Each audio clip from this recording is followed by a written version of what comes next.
The office party was supposed to be a night of celebration. Everyone was dressed in their best, and I felt proud walking in with my wife, who was glowing with pregnancy. I thought we were there as a team, but I had no idea that the night would expose something that would change the way I saw her, and her boss.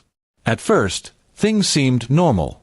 People laughed, drank, and chatted about work. I stayed by her side, making sure she was comfortable since she was carrying our child. But as soon as her boss walked in, her attention shifted. She lit up in a way I hadn't seen in months, and I couldn't help but notice. Throughout the evening, she kept gravitating toward him. I tried to brush it off, thinking maybe she just wanted to keep good relations at work. But then it happened. She leaned closer to him, rubbed her belly, and giggled, "You know, you're my work husband."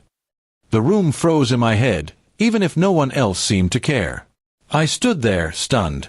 She didn't even look at me while saying it.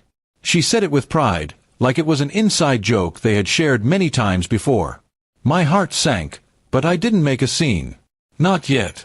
I just smiled, pretending nothing was wrong, but inside, I was burning. The rest of the party, she stayed close to him, laughing at his jokes, whispering things only they could hear. People glanced at me, perhaps wondering what I thought about it, but I kept my cool. I had already decided, this wouldn't end here. When we got home, she acted as if nothing happened. She brushed her hair, changed into her nightclothes, and asked me if I had fun. I stared at her, wondering how she could be so careless. But I didn't argue. I simply said, "Yeah, it was interesting." She didn't catch the edge in my voice. The next day, while she was at work, I started planning. I wasn't going to shout or fight. I was going to make her and her boss regret crossing the line. I gathered all the text records from her phone backups, the late-night messages she thought I never noticed. It wasn't just playful banter, it was emotional cheating. I printed everything. Screenshots, timelines, even the pet names they used. I placed them neatly in a folder labeled asterisk for HR. Asterisk she had no idea what was coming.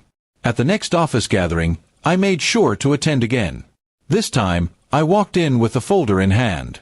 I greeted her boss with a polite smile and handed the folder to him, loud enough for people around to notice. "You left this behind last time," I said. Confused, he opened it, and his face drained of color. Whispers spread through the room as employees saw what was inside. Every message, every inappropriate line, every secret was now out in the open. My wife stood frozen, pale as a ghost, unable to explain. The boss's reputation shattered instantly, and HR was called before the night ended.